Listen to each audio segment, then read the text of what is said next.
The creation accounts in Genesis, what do they tell us about who God is and what He wants to do in transforming our lives?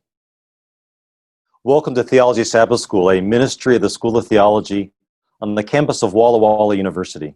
I'm Dr. Carl Cosart, the Dean of the School of Theology and the host of Theology Sabbath School. Well, we're coming back again to the creation account that we looked at in our last study together.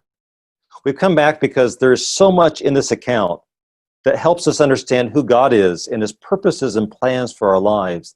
We want to spend another lesson kind of going down a little bit deeper than we did last time, looking about how the creation themes play out through the rest of Scripture and how that creation account tells us about who God is and who we are and how we're supposed to relate to this world around us.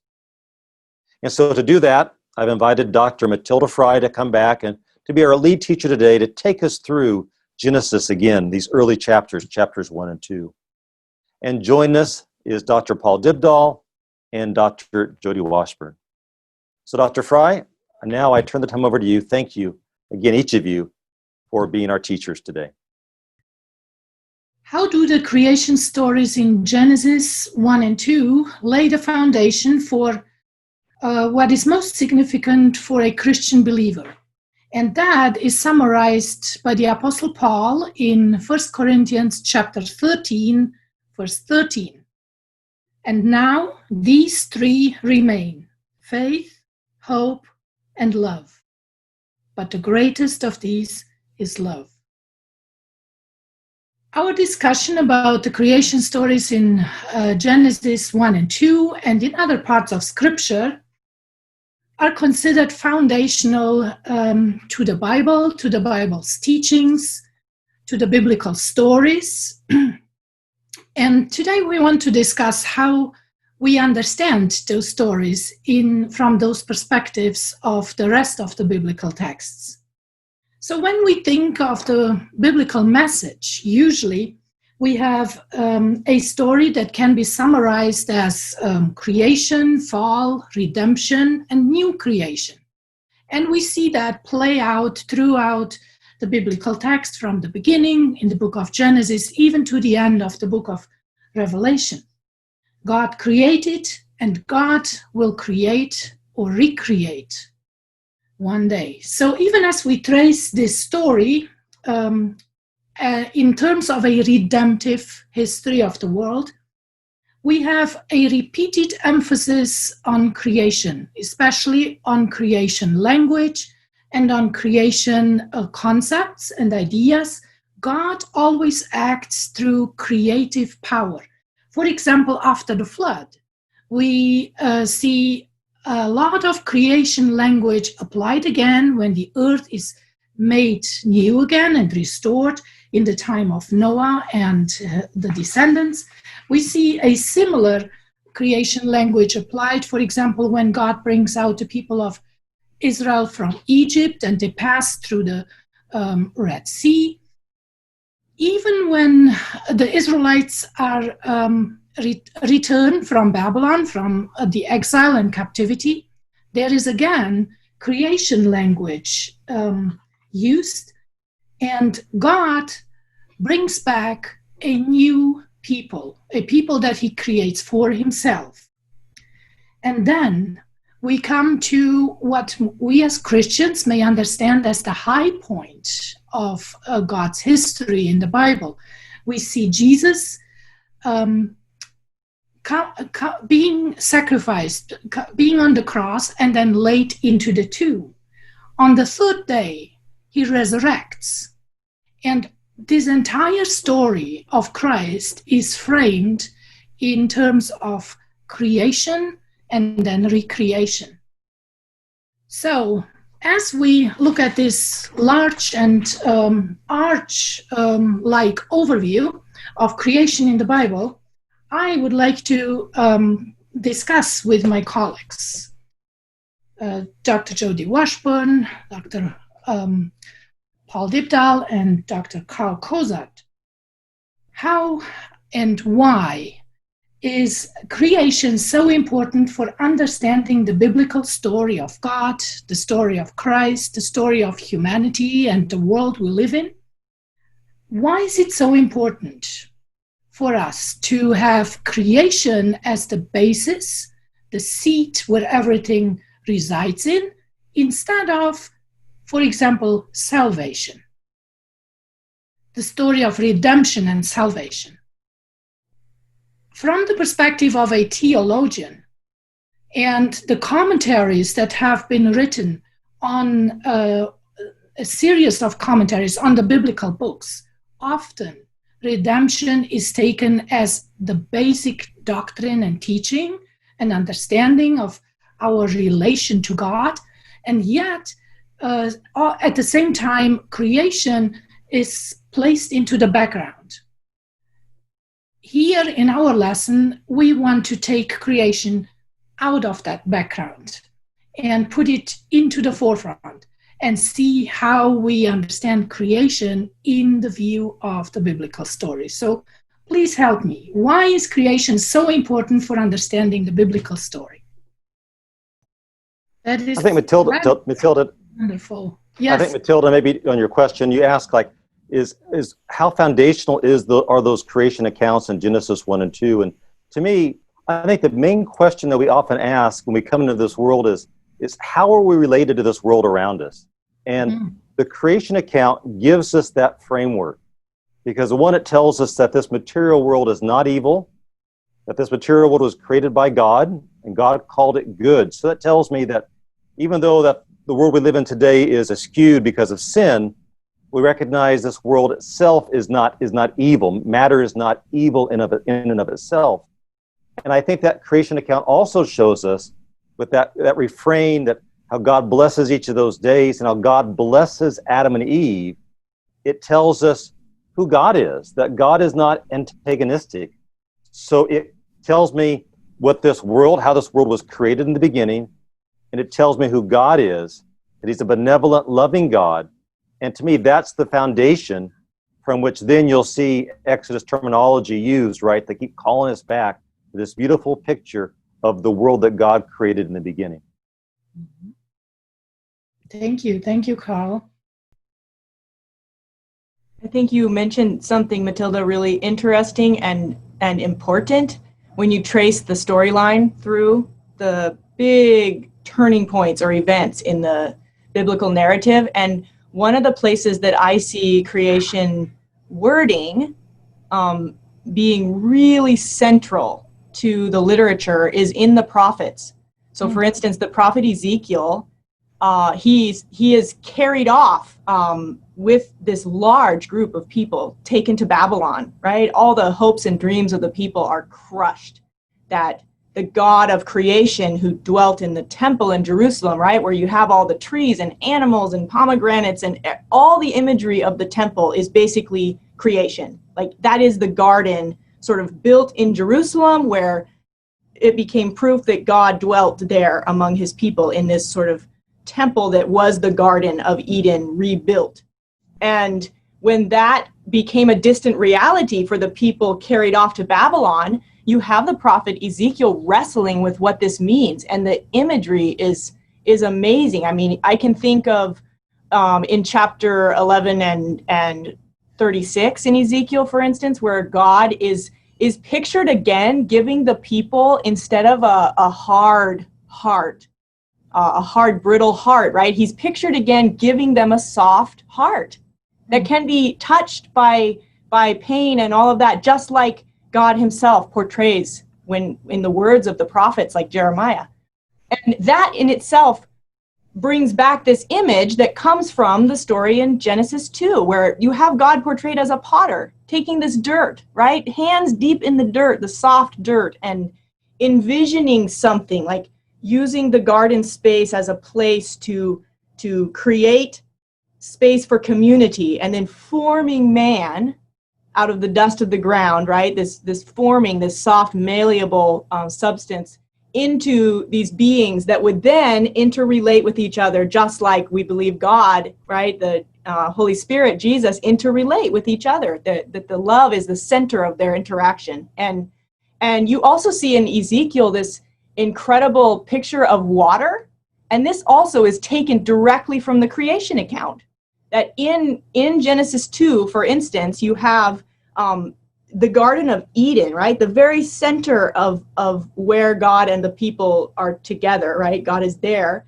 And you have these waters flowing out in every direction, with the connotation of flowing water being life-giving, right? Dead water is still, it's just there like where the mosquitoes come, but flowing water is life-giving. And Ezekiel also picks up that language in the exile, right? To understand how God's presence with the people is tied in their story to Jerusalem, but not ultimately to Jerusalem, right? Because in Ezekiel 47, you have the temple in this vision. It's a vision. It's not a real reality being described, but it's a vision where Ezekiel is transported back to Jerusalem and stands with his feet in the water in the temple. And the water gets deeper and deeper and deeper and deeper, right? It starts it's a small puddle, and then it goes up and up and up. And you think, imagining, he's starting to wonder, should I go for higher ground? Well, wait, the temple is on the highest ground there is. And the water gets deeper and deeper and then gushes forth in this life-giving power that then goes down the hill to the Dead Sea, which, those of us who have been there, we know, right? It's dead. 130 degrees. It's like swimming in salt, in Italian dressing. That's the consistency of the water. And nothing can live there. No fish. There's nothing that can grow in the fields by the Dead Sea except for date palms, special date palms, right? That can tolerate salt. But in this vision, this life-giving water comes forth. And it's basically a call for hope, for the people to have faith that beyond this finding of everything they thought that they could hold sure was crushed, right? And yet they can still believe in this God who that life-giving power is available to them, even though they're in Babylon, that he's going to bring about something new. And in the prophets, they're almost two things, like you were talking about redemption and creation. And I would say in the prophetic literature, redemption, if you think of it in terms of the Exodus, so the salvation from slavery in Egypt, it is understood as a new creation. So they're not necessarily separate, but the redemption from Egypt becomes a new creation. And then those two parallel stories, God as the source and sustainer of life, and God as the one who brought you out of slavery in Egypt, right? Those two parallel stories become the framework for reimagining God's engagement with humanity at every crucial stage in the entire biblical narrative. I just cited from the exile, but you can go into the post-exilic period, you can go into the Hasmonean, the intertestamental period, you can go to the New Testament with Jesus in the Gospels, you can go on into, Revelation. And these two events become the way to imagine going forward with God, creation and recreation. And those imageries are beautifully placed into their own context throughout the rest of Scripture when you come to those different perspectives there in the prophets and in the history of God's people and so on. When you come to understand the story of God in the fulfilling of Christ, Paul, where do you see creation in there? Specifically, how does it display itself in the life and work and death and resurrection of Christ? So I might take a couple of different, come at the question maybe in a couple of different angles. Earlier in your kind of introductory comments, you talked about, what's the foundation, and some people might even argue this point, like, is it creation or is it redemption or salvation? And just to echo what I think I've heard already is that Jesus, in his ministry, at least as recorded in the New Testament in Greek, the word there for salvation is not really an opposite word from creation, but it's a word that could be translated restoration or renewal. So it's a word that refers to a restoration of a person's health. It can be used to describe someone who's restored to their community, someone who's freed from demonic oppression, someone who's raised to life again. This is the language of salvation, and it's the language of creation. It's the language of something being put back to where it ought to be, where God intended it to be from the very beginning. So there's a sense in which Jesus, as Savior, Jesus is the restorer. He is the one who renews creation in our lives, in the community, in the world. He does that during his life here on earth, and then ultimately, obviously, in the ultimate sense as well. Mm-hmm. The other thing that I'll mention, I'll try to say this quickly, is I think it's interesting. In the book of John, we obviously have the statement about in the beginning was the Word was with God, the Word was God, and then referencing Jesus as the Word, and then it says through him all things were made. So to go back and to read the creation account with John chapter 1 in mind, I think it's a fascinating exercise to do. And I'm going to mention just one thing that just recently kind of jumped out to me. And that is that one thing I've noticed in Jesus' ministry is he asks lots of questions of people. So he actually asks people more questions in the Gospels than people ask him. You would think it's the other way around, like he's the teacher, right? They would ask him questions and he would give the answers. But it's the other way around. Jesus is someone who asks questions, he invites people to think, to reflect. With that in mind, I go back to the Genesis creation account, and sure enough, when Adam and Eve fall away, they eat from the fruit of the tree. What you have is not a God that comes to them with accusations, not with a sermon, not with a scolding, but again with a series of questions. Where are you? Who told you you were naked? Have you eaten from the tree? What is this you have done? To both Adam and Eve, the Lord approaches with questions. So I see a connection, if you please, between the character of Christ as revealed in the New Testament, and then we see the character of the Creator as the one who invites his creation into dialogue with him and into reflection. And I ended up giving a longer speech than I had intended. Sorry about that. Oh, that's very good. Thank you so much. I love those questions, and I use them in my class with my students, and we go through them, each one. And it is fascinating to see how God works by question and answers with those people, and then places the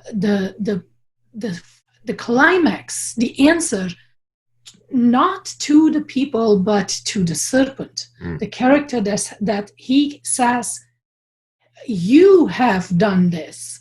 So the question, what have you done? This you have done.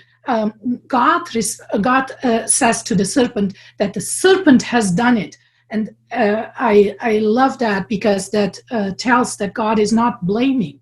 God is not pointing fingers, but he knows the origin of evil. He knows where it comes from, and it is not his created beings, the people that he has created perfectly and good, and to be in relationship with him, image and likeness of God. I can just jump in for a second. I want to piggyback on what Dr. Dibdahl just said, and he kind of led us down this road with the beauty of the Gospel of John. But I think there's a few more ideas that we can talk about to reflect on the creation account. The first one is those final days of Jesus, that Friday that he was crucified, and the Sabbath rest, and the resurrection Sunday morning. We see creation parallels in those accounts. For example, when Jesus is being tried by Pilate, Pilate brings Jesus before the crowds, and he pronounces these words, "Behold the man." And in those words, John wants us to hear an echo back to the sixth day of creation, another Friday, when we saw the first man created. Jesus is a representative of what humanity was intended to be. He's the true man created in the image of God. And then just like at the end of that Friday of creation week, when God spoke those words that it was finished and it was very good, we find the last words of Jesus on the cross being, "It is finished." What was finished? It's the work of salvation. In the same way that in the book of Genesis, God does the work of creation, of creating a world, and then humans are allowed to enter into God's rest as that work is perfect and complete. So in John's account, we see that the work of salvation, Christ's perfect life, that work is finished. He's accomplished salvation on the basis of his life, and that's now come to a close. And now he can say, "It is also finished." And what does Jesus do then? In the same way that humans entered into God's rest at the end of that creation week, we find Jesus also resting in the tomb on the Sabbath. Sabbath is a weekly reminder of God's finished work in our behalf. I can just share one more thing also. We also see that the miracles, John only tells 7 miracles. Matthew, Mark, and Luke tell all kinds of miracles, and they're often a very touchy. Jesus touches people and he heals them. But of the 7 miracles in the Gospel of John, we discover that it's not by touch that Jesus does his miracles, but it's by his spoken word. He merely speaks the word, and the centurion's servant is healed miles away. He just speaks the word, and humans are recreated. There's power in the word of Jesus. And that's because, as John told us in John chapter 1, Jesus is the Word of God. He is the one through that creative power and energy of God is released into this world. And that power has the power to create. In Genesis, in the beginning, God spoke, and there was the Word. And that same spoken word, spoken through Jesus, has the power to recreate. So the Gospel of John has so many connections to the Genesis account. To me, it just blows my mind. I agree. It's wonderful how the Gospel of John is able to draw those connections. The other 3 Gospels lead to show who this Jesus is. So they take the genealogies and they take the names or the tribes of the people and specific people of ancient Israelite stories and lead up to Christ. Whereas John takes the word, that which is the creative power in Genesis 1, and then shows how this creative power acts throughout the entire gospel. Even when you look into the stories of how Jesus creates bread for the 5,000, or gives the water to the woman, the water of life, all of those are creation stories in the Gospel of John too. I would like to back up with you a little bit, because this creation story in Genesis chapter 1 and chapter 2 is comes out of a world, out of an ancient world that must have been so very different from the world we live in today. A world that speaks a very different language, that has very different concepts about how this world functions, how it comes into being, about the deities and the gods that the people at the time worshipped. And now we come to read about a creator God that stands apart from, let's say, the ancient god Ea, who unites with Tiamat, the female goddess, in the Enuma Elish epic. And they come together and they produce children, and at some point there is the creation of human beings. So what do you make of these connections and also differences between those ancient creation stories that exist, there are a large number of them, and then the biblical story that we have in the Bible. How do we understand those, and how do we deal with those comparisons there? It seems to me that like going back to John and some of the ways that the gospel writers show Jesus as just part of a line, right? He's a rabbi, he's a Jew, he participates in festivals, he goes to the synagogue. They present him as very much what's expected, and yet also as shockingly unexpected. So, so it will not be with you, right? You will not lord it over each other, but the greatest among you will be the least, right? The servant will be the greatest of all. So very much not what is expected at the same time. And the Genesis accounts seem to be doing that same thing. So they're very much like presented just like an ancient Near Eastern origin story. Like very, we could go with a long list of things that connect the story with what we find in other literature. But one of the biggest contrasts, I think, is that, like you mentioned Enuma Elish, and in that story, you have, rather than a assumption of a sovereign God, you have sort of this narrative that talks about how the gods came to be, and then after that, how the humans come to be, and the story goes on. And the Genesis account starts already assuming, like, there is a sovereign God, a source and sustainer of life, a being, right? And the way I recently read someone talking about this narrative, and they said if you were really just thumbing through these ancient accounts and you came to Genesis as one of many examples, then it would be a really what is the word they used?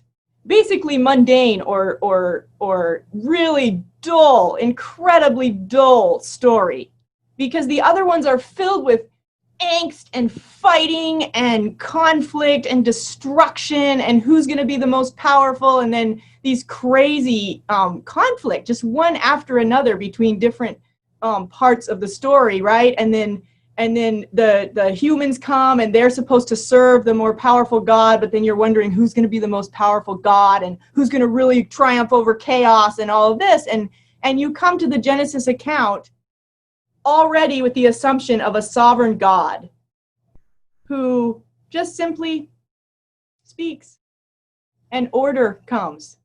The spaces are filled. There's an ordered creation.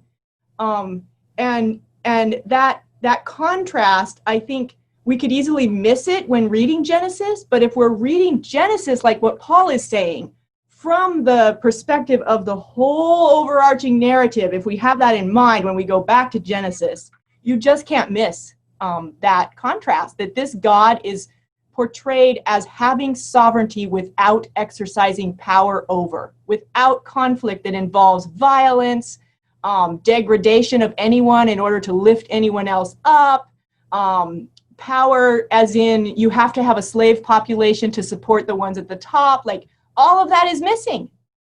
So there are so many parallels, but there are some parts that would just really make you stop in your tracks if you were to read these accounts side by side and say, wait, this text is talking about a different kind of God.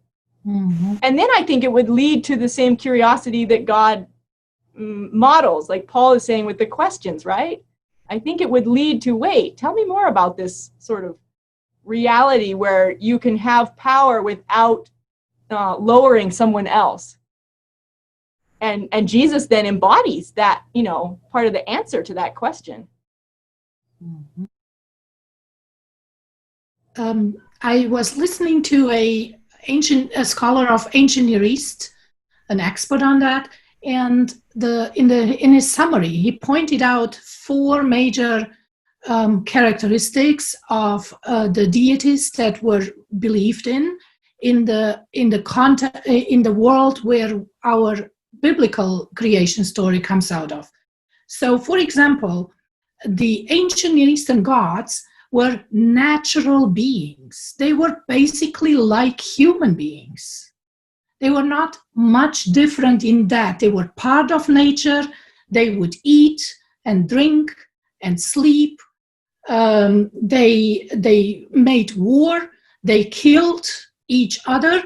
They had children with each other. They had sexual relations. So they were, in essence, they were basically like people in that way. So that's the one part. Another one, these ancient Near Eastern gods were not omnipotent. And I don't know, maybe we do not think how much of a revolutionary text we have in the description of the biblical God, because we may not consider that ancient context as so important. Because these gods were fearful, they would act in revenge against each other and against human beings and the world. So they were not in the way like powerful that they could exercise their authority and their power without boundaries. The third point is they were not in complete control of time, of the destiny of human beings. So we have magic used on them in those stories. They were given sacrifices in order to turn their behavior towards the world.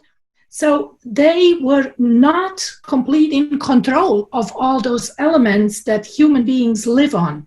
So, for example, humans have to ask what the plans are of God and divination is that word that is used in that case. And we find it in the Bible. We find it in the book of Daniel mentioned in the time of King Nebuchadnezzar, when diviners are present at the king's court, or also in Egypt when Moses and Aaron go to speak to Pharaoh. There are magicians and diviners present, and they are there because they are able to, in a way, circumvent the plans of the deities, of the gods. So it's not the God that is really in control. It's in the end then this diviner or this magician, right? And the last point is the ancient Eastern gods were what we could call ethically and morally capricious. Mm-hmm. Sometimes they would behave according to the stories that we have. Sometimes they would behave justly and would do something good for people when it's needed, but not all the time. So those are elements that are part of the worldview of the belief in the deities of the ancient world. And now we come in contrast, we come with a biblical God. And what a revolution it must have been to speak of a God in supernatural terms, to show that this is a God who does not need a genealogy to come about, who exists, like Jody, you mentioned before, who has this pre-existing nature. He is there, he's present. He does not have any physical needs. He does not need to eat and drink. He has no corporeal needs. Nature does not affect God, but God affects nature. God is in charge there. And then God is described as just and good. And those are the parts that make a big difference in the world of an ancient Near Eastern person who would read that Enuma Elish account or the Gilgamesh story about the flood and how that happens there. And then read and hear of the biblical God and in the biblical stories. So in that way, what would be the questions, for example, that the biblical creation story tries to address? And what would be questions that the biblical creation story in Genesis 1 and 2 and so on does not address? What do you think of that? So I think that, and you kind of talked about it just now, but it seems to me like the biblical narrative is emphasizing the who question, who is the creator, and then we also learn about the creation, about humanity. It seems less interested in the when question, which sometimes we seem to be really, really focused in on. Now there is a kind of reference to when in the beginning, but the struggles that we tend to have about timing and the when question, the Bible doesn't, the creation account doesn't seem to be focused on trying to answer that by giving us a specific date. But the who, it seems to me, is an important question that the creation account is trying to answer for us. Mm-hmm. Who is this God? Yes. And What I think kind of God is he? How is he described? What is his character? How does he relate? Right? Yeah. Yeah, in tandem with that, it seems like if you look at the narrative structure of Genesis 1 through 3, you seem to come away with the sense that these narratives are really interested in addressing the question not only of who God is, but then what the implications of that are for humans. Like I think of, we basically have we've been talking about Genesis 1 and 2, but really in the biblical text, it's sort of a two-part thing. So there's Genesis 1:1 up until Genesis 2, 3, or 4, right? And then from there, we have a narrative that goes unbroken up until the end of Genesis 3. It's a unified narrative. And these two narratives together, like if you think of why would they be placed in that order? You have this God who is assumed, right? This sovereign power who speaks and the world comes into being, and you have then the creation of man mentioned only briefly. So, let us make man in our image, in the image of God, and humanity is created. And then in the manner of Hebrew writing, like in the Hebrew Bible, the writers love doubling. You can call it all kinds of things, parallelism, repetition, but doubling is like the essence, the backbone of the Hebrew Bible. And usually you have to ask yourself, well, what's being done by the doubling? Is the second time being more specific? Is it broadening out? Is it clarifying something? What's going on with the second expression of whatever's being stated? And if you really look at this, you have this humanity that is in the image of God in Genesis 1, right? And then in Genesis 2, you have kind of the opposite. So the humanity that comes from the lowest place in the earthly realm, right? The dust, the earthling. I like the descriptions that talk about in that second part of the creation story that the humans are earthlings. They're grounded. They have their feet on the ground. And then instead of just taking up one or two lines like it does in Genesis 1, in this next account, pretty much the human characters are, they don't take the place of God as a central character in this creation narrative, but they are playing a major role. So it's this type of parallel or repetition in Hebrew that we would call like expansion, right? Where you take one element from the previous and you expand, you give far more detail. And Carl, as you were talking about the Gospels and Jesus' life, I started to think about if John in the Gospel is trying to get us thinking in terms of that, this like second part of the creation narrative that complements the first, but focuses on God and humanity. Who are humans?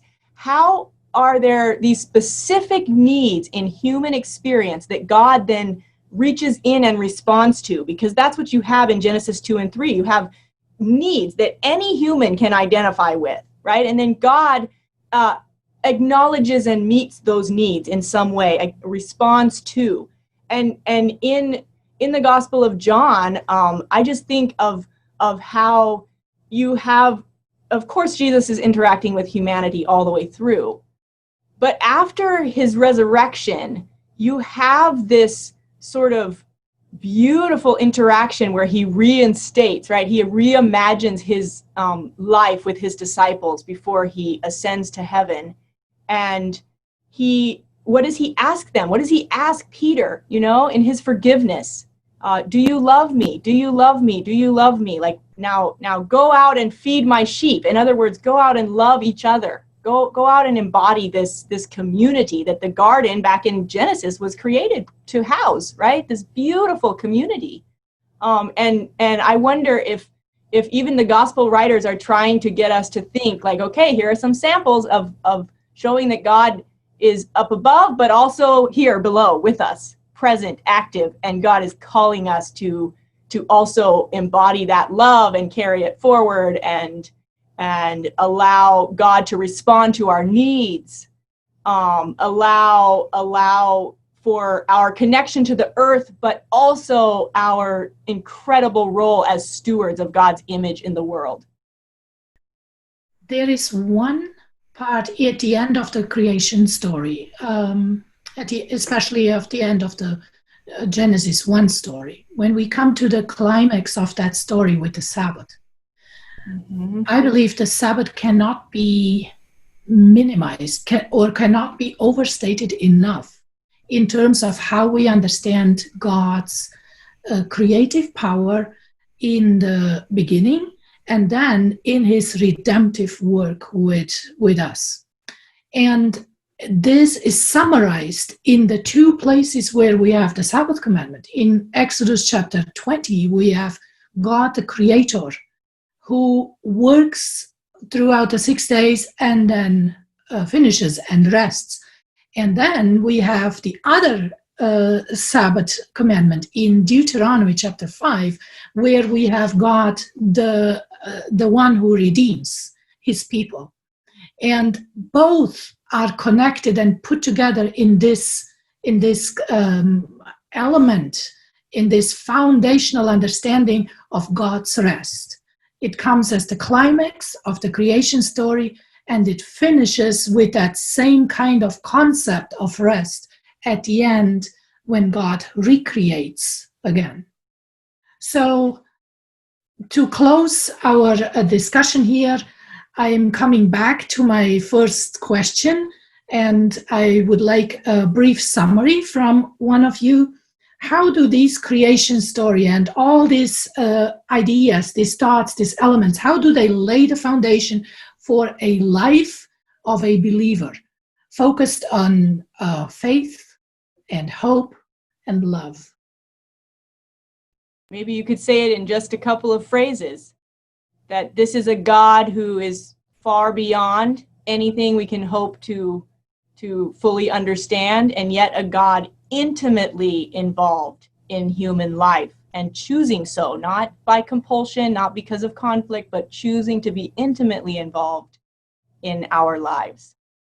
We've been studying the creation accounts for 2 lessons, and I feel like we've just begun to scratch the surface.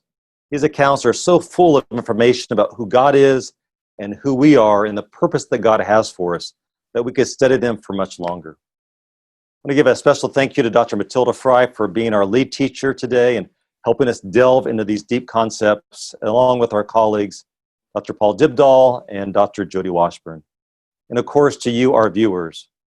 It's our prayer that as you reflect on the creation account, that you'll hear the voice of God who's calling for each of us.